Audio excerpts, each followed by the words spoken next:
everyone, and welcome to Really Old Movies. I'm your host, Harrison Scullin, and today we got a very special guest, Alex of Geeks and Flix, and Hello. we're going to be discussing Creature from the Black Lagoon from 1954. And so, with that, how's it going, Alex? Oh, I'm doing good. I enjoy watching this stuff with you. These black and whites. Yes. Yeah. Yes.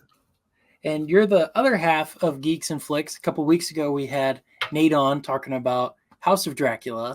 So now I got the what an awful movie. Oh, that is so bad. Oh. But now we're gonna come full circle and talk about Creature from the Black Lagoon. And before we get started with that, why don't you kind of talk a little bit about your channel and where people could find you? Yeah, so Geeks and Flix, we do reviews and we do unboxings on collectibles. So you guys enjoy that. You guys could go to youtube.com/Geeks and Flix. We also have a podcast, and that is strictly action movies. There's no other movies, just action movies. We do theme months. It could be heist, sci-fi heist. It would be actors like catalogs. We did Stallone month twice. So we went to like a part 3. We did a Arnold. We did Mel Gibson, Jason Statham. And then we do, like I said, we have tons of themes, and then we have solo films also. So that it's pretty fun. I enjoy it. And franchises. I'm sorry. We do action franchises. So we already tackled the Indiana Joneses, the Predators. Oh man, we did so many of them. We've done a lot. Yeah, we did. We're close to 400 episodes. We're right now doing the Nolans. So if you're listening, we're about to start. I'm about to put up the Batman Begins. And that one is with Pop Culture 33. Evan joins the show and lends his voice and his thoughts about the film. So, yeah, I love it. It's fun. So, again, action movie guys on any platform. And, of course, Geeks and Flix on YouTube. Nice. And I'll have links to all of that down below. And, funny talking about Batman Begins. I remember talking with Evan about it. He's probably seen it 1,000,000 times. Yes. Yeah. He used to watch it like all the time. He told me like every day, at least once or twice. It's amazing. But I love that movie too. I actually just rewatched it recently too. But anyways, we're here for Creature from the Black Lagoon. And so with that, what has been your experience with Creature from the Black Lagoon? Because I know you've talked about it before, but give us a little insight into that. So Creature of the Black Lagoon, it's funny. I told you when I purchased the Blu-ray Universal Monsters edition, which I think is great. I know they have the 4Ks coming out. I mean, out already. Or the solo films, right? It's not all the movies. It's just a couple of them. Yeah. Yeah. So the Blu-rays, I always tell people, just get the Blu-ray set because it has all the movies. They looked amazing, the Blu-rays. Anyway, so the Creature of the Black Lagoon, I saw the first one. Then me and my wife dived into the other ones right behind it. Well, the first one is the best one. As is the case with many of these monster movies. Yeah, aka Wolfman is the worst, but yeah, no, all jokes aside. I saw a DVD. I remember going to Fangoria when I was younger, and I remember seeing the poster.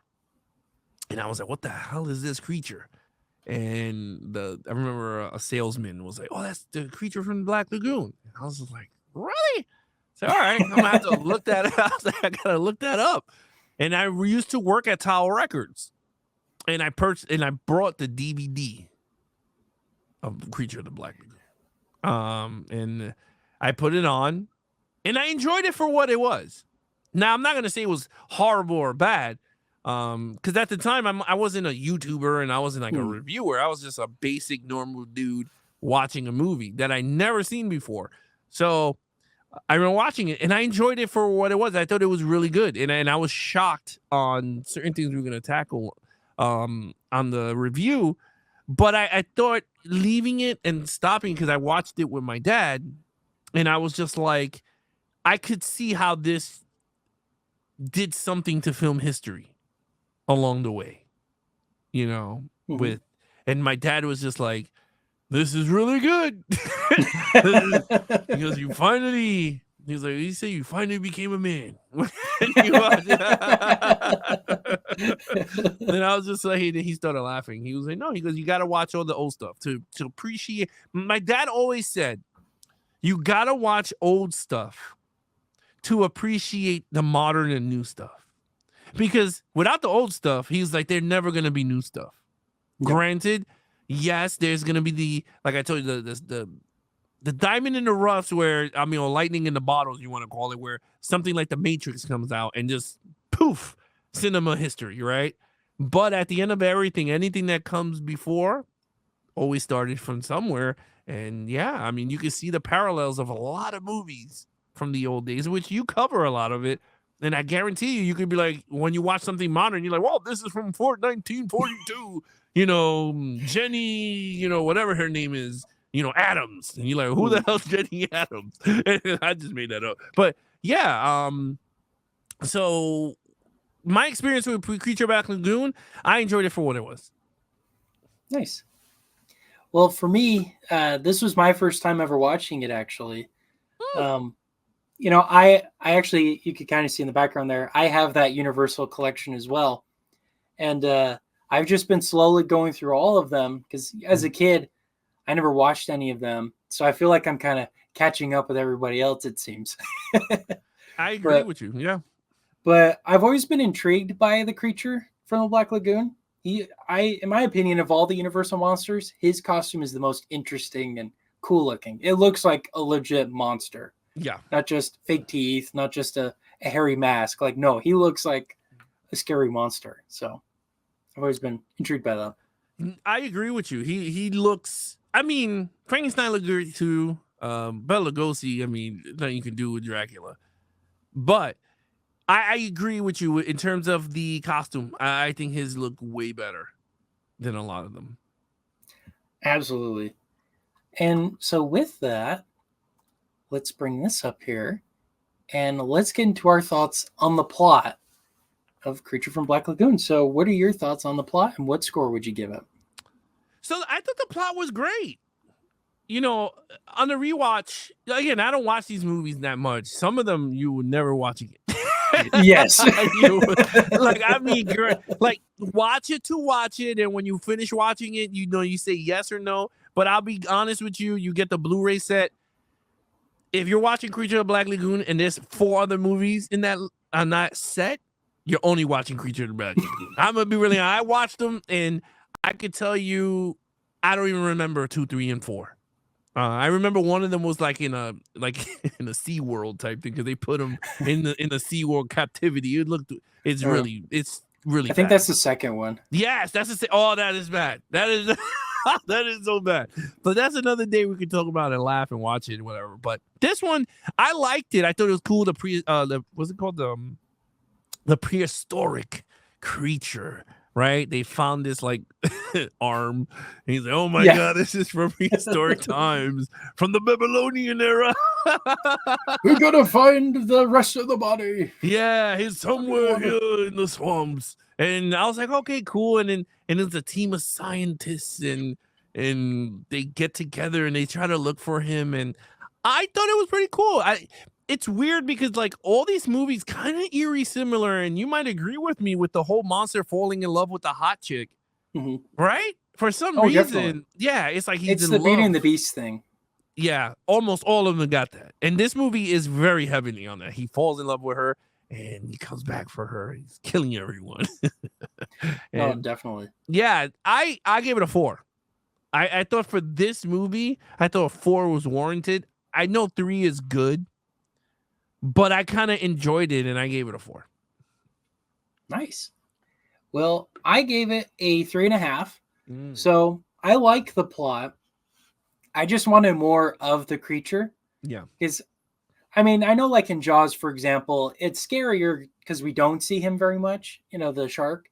But to me, I kind of wanted to see more of the creature from the Black Lagoon. We only get 1 or 2 real scenes with the full creature about to attack you and stuff. It's just either his hand or his feet, or I guess his fins, not his feet, but whatever it is. But I wanted more of that, and I wasn't a huge fan of the love triangle storyline.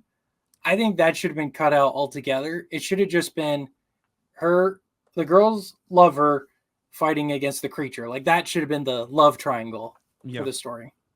I agree. Kind of more like King Kong, I guess. Excuse me. Yeah, or like Beauty and the Beast. early beginning. Exactly, yeah. Yeah. But other than that, though, I had a lot of fun with it. I like the setting in the Amazon River and all that. I think that that's a really cool setting, and they didn't actually film it in Brazil, of course, but they built some sets in Florida and Los Angeles Universal lot. They made it look pretty realistic, at least compared to all the other Universal monster movies. So a lot of them, you could tell it's the studio lot. But in this one, especially when they're actually on the lake, they're in a real lake in Florida. So I like that aspect, but yeah. It's better than having a painting as a backdrop. Yeah, no, definitely.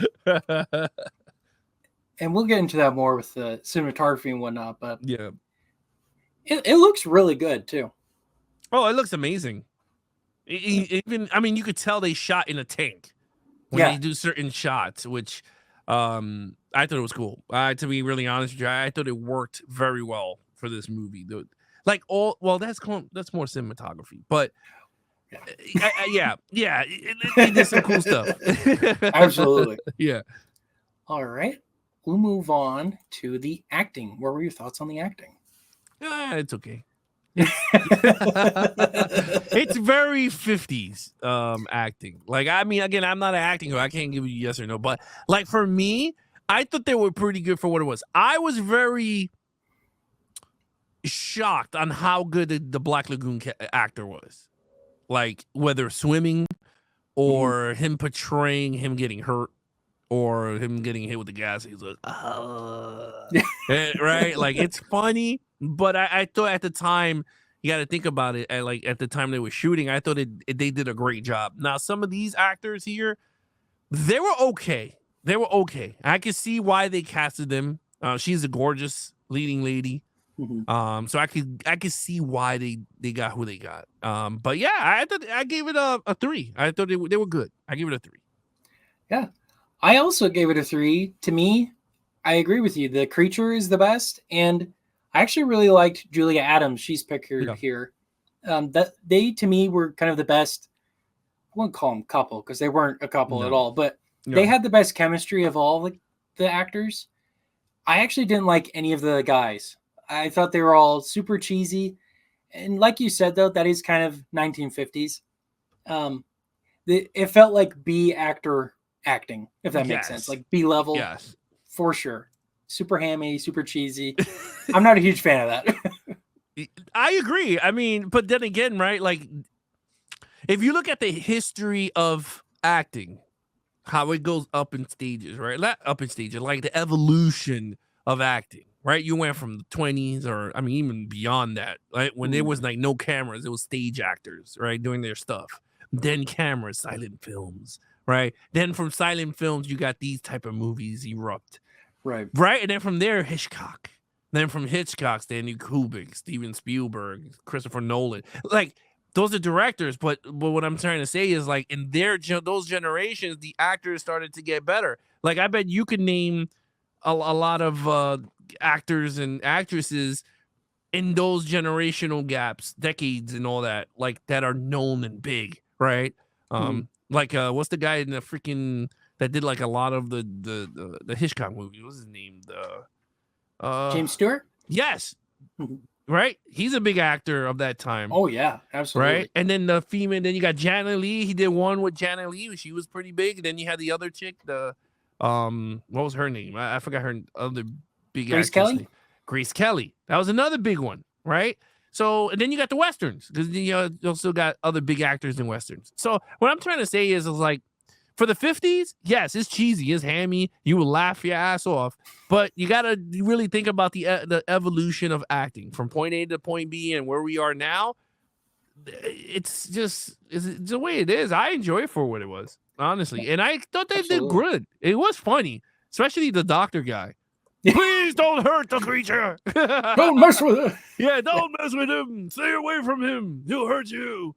It was like, oh God, like, okay.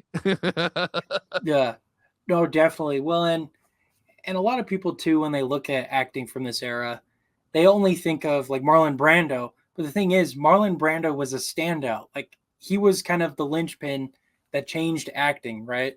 Yeah. So when people watch these kind of movies, they're like, oh, Yeah, they're like, oh, these are not Oscar award winners. Like, Right. yeah, okay, they're not Oscar, but guess what? They're actors. At the end of the Right. day, they got paid. They did a movie. I mean, Mhm. I agree with you. I mean, not everyone. I mean, even now, if you look at now, I think we're spoiled now because acting is Yeah. so good in our generation that anyone could cry at whim. Anyone could get angry. You could feel emotions like quick or scared, right? When you watch a horror movie or action movie. Like, we're so spoiled now compared to what they are. Imagine taking this movie, right? The 50s version, and you throw Denzel Washington as the captain. And you know what I Right. mean? Like, this Right. movie would be like, everyone would be like, oh my God, this is iconic. You have all these actors in this 50s version. I'm not talking about remodelizing or nothing. Like, Mhm. this black and white cheesy dialogue, but with like A-list actors. You're gonna be like, oh my God, the greatest movie ever made. So yeah, it just all comes down to generational skills and learning and tips and tricks. Definitely. So, needless to say, Laurence Olivier, these men are not. No, they're not. To your B, these guys are C's. Yeah, these are probably C, probably even Z, honestly. Yes, very Z.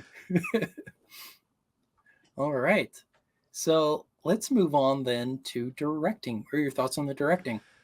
Okay, so with the director, I think he did a good job. Some stuff I wasn't too keen on. I was like, ooh, this is not how I would have shot if I was a director, but which I'm not a director, but I think he did it. I mean, I love his underwater stuff.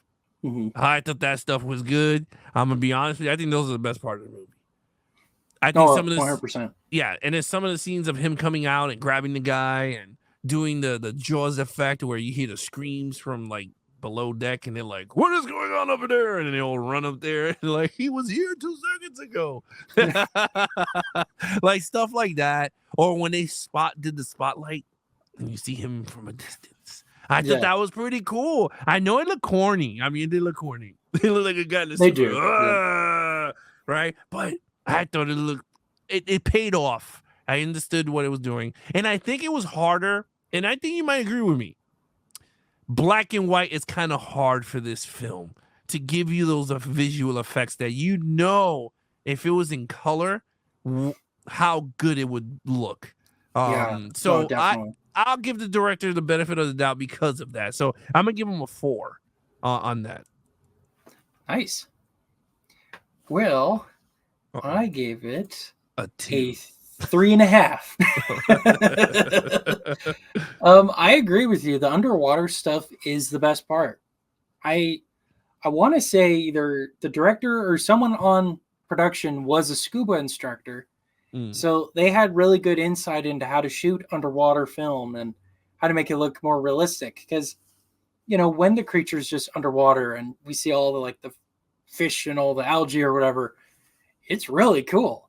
Yeah. And you feel really immersed into it. It doesn't feel fake. It doesn't feel like a set at all. So I think that is his strengths. And the weaknesses for me is the focus is more on the humans than on the monster. I think if he reversed it somehow or just a little bit more of the creature, I think would have been better for me. So, yeah. And he's also, Jack Arnold is his name. Not a big known director either. This is his most popular movie other than the other 2, because I think he directed 3 of them or 2 of them. So, yeah, just your regular studio director who did a million movies. Which is cool. Some of them are really cool. Like Michael Curtiz is an example of that. You know, he did Casablanca. And what else did he do? He did Yankee Doodle Dandy, which is a musical. You know, he was quite a Renaissance man. So a lot of these guys, though, they get forgotten, or in the case of like this guy here, they only did one really good, and then no one cares about the rest. But that's the thing. That's the point of the art, right? That's the point of the director's art, right? Like, because directing is art. Right. You're putting together a story from a page, from someone's vision. You're about to become the painter, and now paint this for people. So this is your vision of taking someone's work and plastering it on screen, right? So every director, and I know a lot of people are gonna be like, "Oh no way, that's not true." I believe this. Every director has their one Mona Lisa in them. It could be a fluke, but it could be that one piece that could change cinema history, or it could just be their best, the piece of resistance for them, their best work. And for this guy, this is it. This was his Mona Lisa. And I believe it with everybody, even for the crap ones that we all hate, like the Paul W.S. Anderson, right? Oh, yeah. Sooner or later, he's gonna make one of those big hits, like one of a big movie that we're all gonna go, wow, he finally learned how to film, right? No, you're absolutely right. So I just believe that with everything. Now you have the guys that are just like the Pablo Picassos, like Spielberg, Nolan. I mean, everything they touch is just masterpiece, right? Martin Scorsese. I'm not a big Stanley Kubrick fan, but again, I'm not either. A lot of people think his stuff is amazing. Ivan Reitman, Ghostbusters, Twins, right? But Ghostbusters, I think, is the most popular, right? I think it is. I think so. In terms of fandom. I truly believe that the art, everyone has that one piece of their big thing. Magnum opus. Yes. All right. Well, let's move on to cinematography and special effects. What are your thoughts on that? Okay. It just looks funny when you see it. For the time, first of all, this movie doesn't have much effects at all. Like, practical, yes, not CGI. I don't even think CGI was around at this time, right? No. I don't think it was. Yeah, it's mostly practical. So we're going to go with that, right? This is getting a 5. And this is why. I don't know how in God's green earth that this director shot my man swimming in that suit. Yeah. I'm telling you, that is the best swimming, better than the aliens swimming in their pools. Like, for some reason, this thing looked amazing underwater. It looked cool. I don't know how they did it. I don't know how they freaking did it. I was like, wow, that looked amazing. The suit out of water, yeah, it looks corny and it looks funny, but I thought it looked great. I thought it looked good.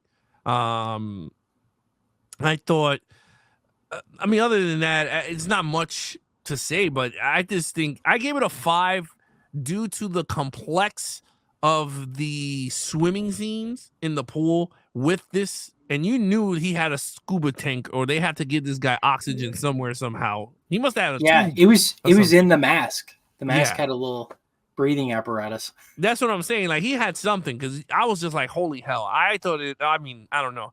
To me, it looked great. And then I liked the dummy hand that the guy had. I thought that looked pretty cool. I mean, it was fake, but I thought that looked pretty cool. Yeah, as a whole, yeah, it's a 5. I thought it was great. I mean, amazing. Nice. Well, I gave it a 4 out of 5. And I agree, though. I love the underwater scenes. They're really cool. And I wish I had a picture of it here, but I saw how they filmed underwater. They had like a giant casing around, because it's not like they had little handheld cameras back then. It was a full-on giant like suitcase, essentially, with a little porthole in it that they could film through. And it's just a guy in a big scuba tank just holding this giant camera down, just trying to move it and stuff. It's like welded into the ground of the tank there. It's insane. Because now you can get little cameras, you know? Oh, yeah, but you got to remember, and that's the and that's the crazy thing. I mean, for all the reviewers and everybody going, oh, this movie sucks, and, actors stink, and the director sucks. And you gotta see how these people perform behind. Like, don't worry about the picture in front. Yeah. Think about the crap that they had to do in the backyard. In the back, behind the scenes, just to make this thing work. And how can we make this work? It's like, it's a challenge. And I always liked it. If there's a problem, these old guys will figure out a solution to get to it, whether it's cardboard, foam, whatever. We're going to make this creature do something. And that's what I love about it. Now we're so, again, and I keep saying, we're spoiled now. Now it's CGI, blood, there ain't no squibs. Everyone now could be a filmmaker, and I'm not talking about not saying it in a way that is douchey, but what I'm saying is like now anyone could film, where back then, no, you couldn't. You couldn't take your phone. There was no phones back then that would have cameras and nothing. These guys had to do it the old school way, where film, and they had to do all this, and I bet it's not automatic filming. So no. Yeah, so I'm pretty much, it's just so much work, and I always give credit to all these old movies because, I mean, it's just fascinating how film is. Anything is, really. Anything in the world, if you really think about it, from where it was all the way to where it is now. Look at the comic books, too. I mean, you're a big comic book guy. Look at how Batman used to look, and look at how Batman looks now. Or your Marvels, and, like, it's cool where you see where a film came from, and you can appreciate it more when you watch it now. So yeah, I agree with you. The directing, that thing must have been funny. Oh yeah. How much cigarettes and alcohol did they drink? I was gonna say, you're like, go get the broad. Yeah, son of a bitch. Oh, the costume's not working. Go get the other one. Damn. Oh man. Exactly. I think we're out of green paint. Okay, well that's the thing too, kind of a side note, is that even though they knew it was going to be in black and white, they still had to make everything in color so that it would stand out differently in black and white and darker. Yeah, exactly. Yeah. Like, we take it for granted, man. You're absolutely right. Yeah, we do take it for granted. I mean, now you could just do, okay, whatever, and then you could just throw a layer of black and white color, or just desaturate the color till it goes black and white, and then you go, okay, we're cool. Like, I love black and white. I mean, I tell people this all the time. I love black and white. I would love to do like a black and white film just to see how it is now, how easier it is now.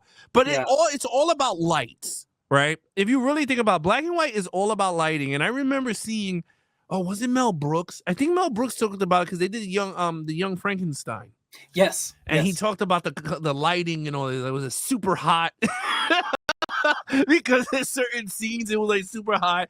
And I thought it's so fascinating how like the brighter it is, right? That it changes the way the picture looks.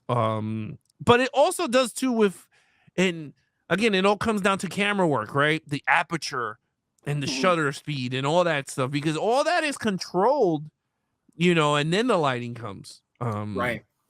And the ISO. That's another thing. Everyone thinks ISO, you put too much ISO or you drop ISO. Like, no, ISO is secondary. First of all, you got to control your lighting with your aperture and your shutter, then ISO. You don't want to do ISO first. No. That comes out like you will destroy your imaging.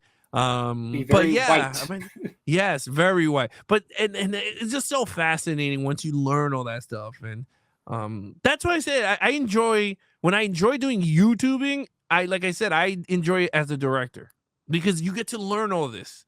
Right. And then if you do your own movie, you could do your own movie. You have the camera, you know how to do stuff. You watch tons of movies. And then when you put your work together, you're like, now I can see how these people, why you get pissed off at a shot. Exactly. Yeah. So I don't know. I just think cinematography wise, this movie is up there for me. It is. Nice. All right.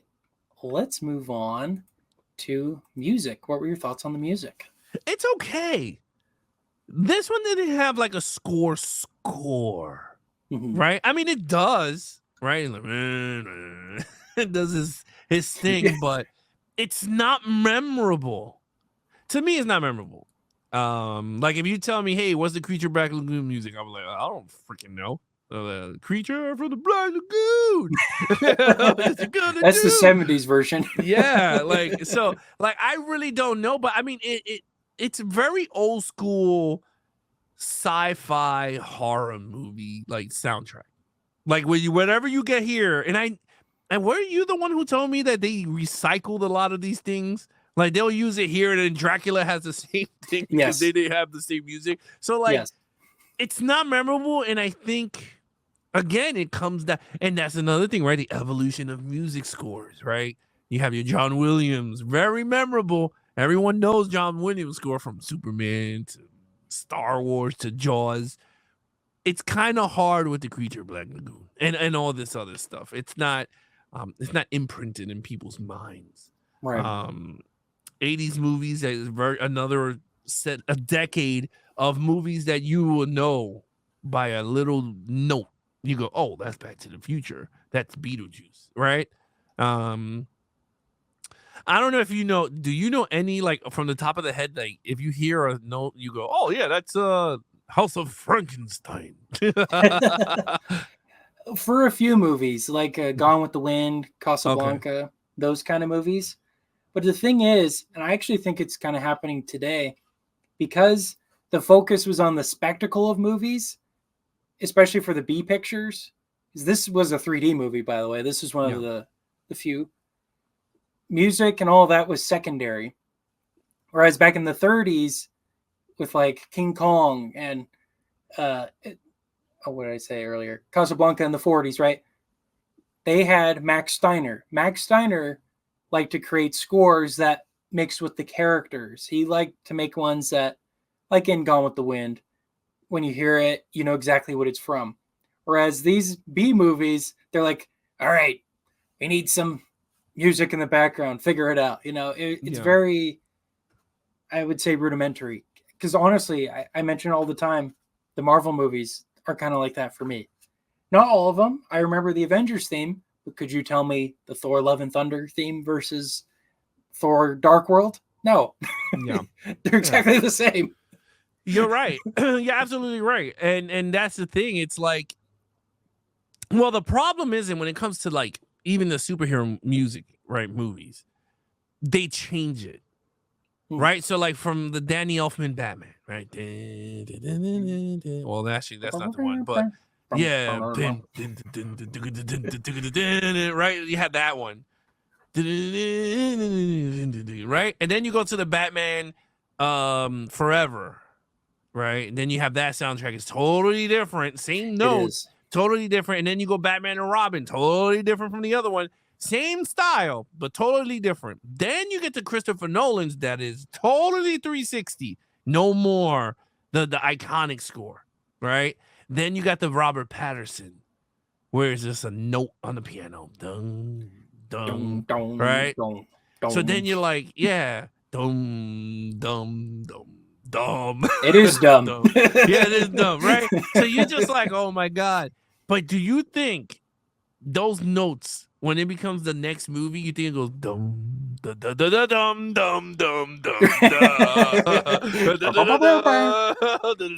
Yeah, Batman Forever one. That would be so funny. No, but again, you're absolutely right. And the way you said it, it sounds exactly like if that guy was the John Williams of that time, right? Because John Williams totally get from him. Study Max Steiner, yeah. So because it makes sense. And the thing is, I think the reason John Williams is so beloved is because he makes the music that immerses you into the, like you said, the characters, right? The Jaws. Then you got the Star Wars. Each character in Star Wars has their own theme song. Right. If you really sit back and you listen to it, Leia, Luke, Han Solo, or even the villains, all of them have it. Then you got the Hans Zimmer. Amazing. Incredible. Yeah, you got newer guys now too. The Junkie XL guy, he's really good. Oh yeah. He's really good. He's really good. And then the guy who made Mando, I forgot his name. Ludwig something. Yeah, Ludwig Stansocken, whatever his name is. Yeah, that guy's really good. Yes, he is. But at the end of the day, same thing. It's the evolution of the orchestra. So while yes, you have the Creature from the Black Lagoon. Ooh. Bum, bum, bum. At the end of the day, it all comes from somewhere. I don't know. I like it, but this is not memorable. So no. For the music, I gave it a 3. I also gave it a 3. Same thing. Not memorable. Mm. And I mean, even though the Dracula one is just Tchaikovsky's Swan Lake, I remember it. I think about the opening of the movie, the Swan Lake song, and just the bat in the background. I remember that. I couldn't tell you a single piece of music from this movie. I'd be like, wait, was that in House of Frankenstein, or was that in House of Dracula, or was that in The Wolfman? I don't remember. Yeah, and that's how it is, though, at the end of the day. No. So we're agreement there. All right. So now, what is your final score? I got a 3.8 out of 5. Okay. So roughly a 4 out of 5. Yes. Yeah, close to 4 out of 5. Yeah. Okay. And so with that, would you recommend this movie to people? Yes.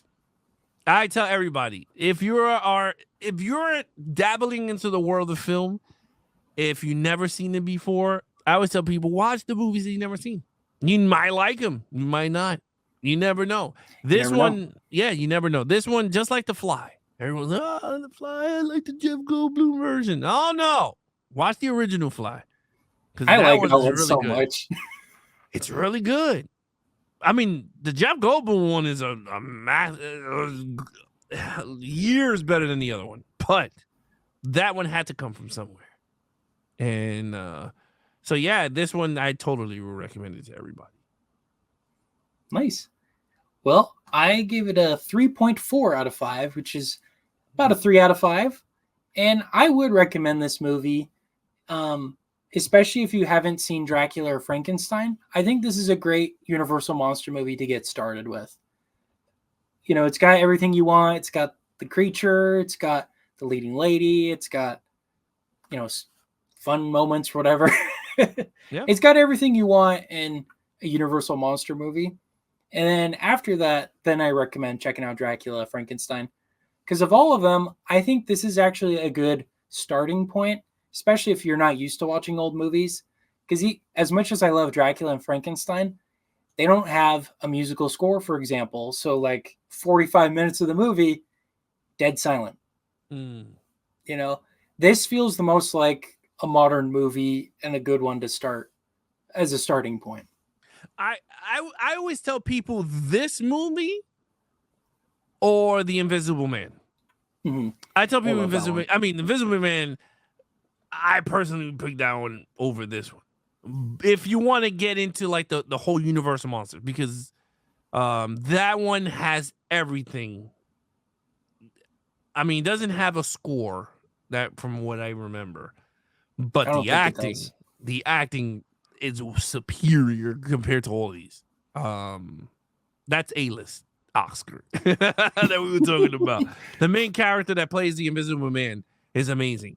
Yeah, Claude Rains is great. Yeah, and then this one. But either one, you can't go wrong. This one, I agree with you. If you want to score, Creature of the Black Lagoon, 1954. If you want straight acting, Invisible Man, it will be the one. And lower your TV because that lady screaming will drive you nuts. Oh yeah, the one running down the stairs. Yeah. I was like, oh my god, shut up. She's hilarious. She is.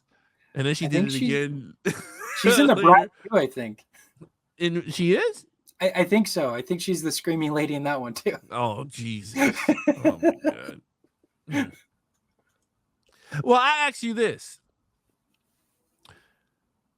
Would you want to see a new take on Creature from the Black Lagoon? Didn't they already do that with Shape of Water? I never seen that. But I haven't either, but it's basically that. Oh, okay. But what I mean is like something like this, but modern, version. Like instead of he literally tears people up, right. With the effects, more gory, but an actual story behind it. If it's higher production, because I'm afraid if someone, I mean, I don't really watch a lot of horror movies from nowadays, but if it's someone like Blumhouse or whatever, I think it'd be a little too low quality. It would have to be a higher caliber. I mean, I know you don't like the modern Invisible Man. I've never seen it, but I think something of that caliber production level that I could see where you're coming from. Yeah, I wasn't too thrilled with it, but then again, I if you see it from the lens of a modern version, because I'm a sucker for potions. I'm like, yeah, you know what? Take a potion, you go invisible. But Yeah. like, it is what it is. I see what they did, but I wasn't like, I haven't seen it again. I've never seen it. Oh, you might like it. It's not gory, so I'll tell you that. Like, I know you have your things, but Yeah. it's not gory. Very story driven. I'll say that. Very. It hits a lot of notes on domestic violence. Mm-hmm. So it's a very weird movie because, like, coming from the Visible Man, like they try to make it more of a newer thing and very plot twist here and there. And you're like, then I guess my answer is no. Because if they try to do stuff like that and not focus on the monster, then no, I'm not interested. Yeah, like this one needs to go to a company like maybe Warner Brothers or New Line Cinema. I think New Line would be a really good one for Creature. But then again, that's Universal. So Universal could do it. A bigger budget. So I do like the Brendan Fraser Mummy. How about on that kind of? Yes, if they could do it like that, where it's funny but scary at the same time, I would be really glued to it. I'm like, oh wow, that would be pretty cool. Like a team of scientists going, like the same thing, team of scientists going, but not like because they found a handprint. Like they could do something like they went to this closed area, and you know what I mean, and they all of a sudden, you know, he's lurking from like. You could do so much storytelling, but you could change it around in terms of the storyline. He falls in love with the girl, or if you want to go down that route. But yeah, I do think this could be totally remade, totally by the right people. I think they have made an announcement that it is being remade. Because I know Wolfman is from the guy from Saw. Yeah. Let me Google. I'm pretty sure I heard it was being remade. I don't know. It's like 50-50 nowadays when it comes to remakes because everybody's doing remakes now. Oh, who is that? Oh, I guess James Wan might be making one. Oh, he'd be perfect. Oh yeah, because he did Aquaman. He'd be perfect. If he do it the way the creatures remember when Aquaman jumps in the water with all those creatures from the depth? Yeah. If he makes it look like that, you got me. You got my money. Yeah. Amber Heard could be the chick. Yeah. but yeah, no, Creature Black Lagoon remake, definitely. Nice. I mean, I guess it's time. This movie came out 70 years ago, so I think that's enough time. Yeah. I agree with that one. Well, I guess Swamp Thing is technically based off of Creature from Black Lagoon, I think. It is. That boy, no. Yeah. Yeah, you saw those movies. I saw, oh my God, I saw those. Yeah. You can check out the review on the channel. Yeah. I did Swamp Thing 1 and the sequel. Oh my God. The sequel's worse. The Return of Swamp Thing. That one's bad. The first one was okay. I was like, wow, that's pretty cool. It felt more like the Universal Monster movie. It did feel like that. He was a plant doctor. And then the bad guy comes and said, I'm taking your plant stuff. And then the guy was like, why don't you test it out and threw it on him? No, he didn't throw it on him. He went to grab it and the guy spilled it on him. And then he went up in flames. Oh, then he ran into the swamp. It's so stupid. Oh my God. But yeah, it's so bad. Well, there you have it. Those are our thoughts on Creature from Black Lagoon. And before we close, why don't you promote your channel again and tell where people can find you? You guys can find me on YouTube at youtube.com/geeksandflix. And if you guys want to follow us on our social media, on Instagram is geeks and the letter N Flix on Instagram and TikTok. Nate does a lot of TikTok 1 minute videos or 1 to 3 minute videos. He'll do his top 5, whatever. He'll do his mini reviews there. But yeah, we're on TikTok as Geeks letter N Flix, Instagram Geeks and the letter N Flix. We're on also Facebook, so you can go to facebook.com/Geeks and Flix.